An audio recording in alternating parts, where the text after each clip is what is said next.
Senator Hawley. Thank you very much, Mr. Chairman. Thanks to all the witnesses for being here. Mr. Biffle, if I could just start with you. About 9 months ago, your chief commercial officer testified to me that Frontier pays its gate agents bounties to stop paying customers from carrying bags onto the plane. Is this still happening? Not at the rate it was. We changed. Well, wait. What does that mean? So are you still paying your gate agents to stop your customers from carrying bags on? You were paying them at least $10 every time you'd stop a paying customer from carrying on a bag, your gate agents to get paid for it. Is that still happening? This isn't just a small misunderstanding or a one-off complaint. We're talking about a structured system where gate agents had a financial reason to tell travelers, no, your bag doesn't qualify. You'll need to pay extra. And when you think about it, that incentive changes everything. Instead of trying to help customers, employees are nudged to look for flaws, to measure bags more strictly, to push the line just a little further, all because they know there's a cash bonus waiting for them if you have to cough up more money. Isn't that alarming? Now let's make this personal. Imagine you're already stressed, rushing through security, trying to make your flight. The gate agent stops you, points to the metal sizer, and insists your bag doesn't fit. You know it does. You've flown before with the same one, but at that moment, you're trapped. No appeals, no second opinion, no way to argue your case. It's pay up or miss your flight. We do offer incentives and commissions, to stop people who didn't pay, not who paid, who didn't pay. No, you are paying your gate agents, so it sounds like you're still doing it. You're still paying them money to harass customers from bringing bags onto the airline by saying it's too big or it doesn't fit in a little box or whatever the case may be. You're still doing it. That's your testimony today? Why? I don't know that I would describe it that way, but we do provide incentives. Why would you pay your own employees to harass your customers? Why is this good business practice? Unbundling enables us to offer low fares. And the lower fares, many people could not afford to fly if they didn't have the lower fare option. But in order for the system to work, everyone has to be treated fairly. And when people then, a small percentage. Wait a minute. Why are you paying your agents? This is going to be the only business in the world I have heard of that pays your people to harass your own customers. These are customers who have purchased a ticket. They have a carry-on bag, and you're paying your people at the gate to stop them and say, your bag is not quite right. It doesn't fit in this. We heard testimony. The Permanent Select Committee in this Senate has done a thorough investigation of this. We heard testimony from numerous of your customers saying they were wrongly stopped and harassed. There's no appeals process. There's nothing. You're making gobs of money on it. You generated $40 million in fees on this, according to your own data. That's amazing. And you're still doing it. When you see an ad for a flight priced at a rock bottom fare, it feels like a great deal. But here's the catch: that ticket is only the bait. The real business model kicks in once you're hooked. Want to bring a carry-on? That'll cost extra. Need to check a bag? Pay up. Prefer to sit next to your family? Open your wallet. Suddenly, that cheap flight doesn't look so cheap anymore, does it? And in Frontier's case, those hidden costs aren't just a side hustle.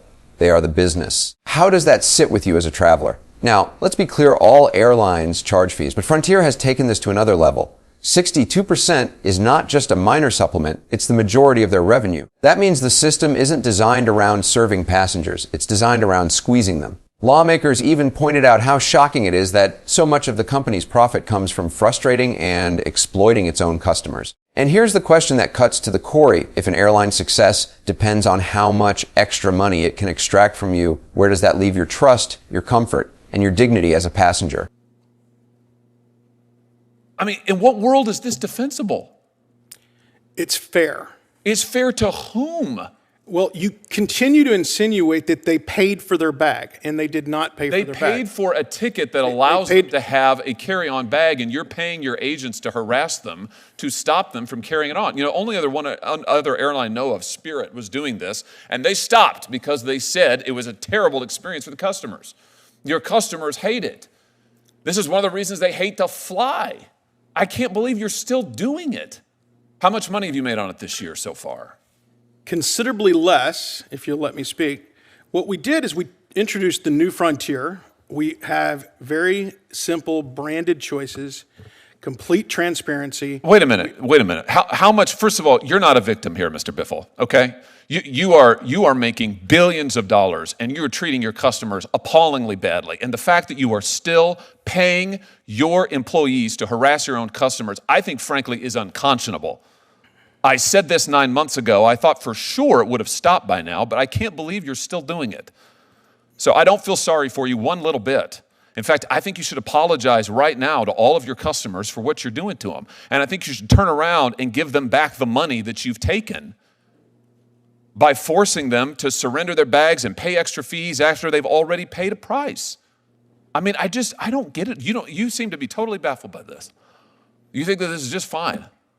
I'm not baffled. I think you're insinuating that they paid for a bag that they didn't pay for. No, I'm insinuating. I'm not insinuating anything. I'm accusing you, actually, of doing something that I think is wrong, of incentivizing your own employees to treat your customers badly. And the money you're making on it is astounding, just astounding.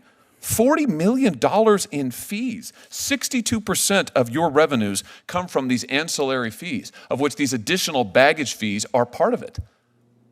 Let's pause here and think about this. Spirit Airlines, once notorious for similar tactics, actually abandoned the policy after admitting it was a nightmare for customers.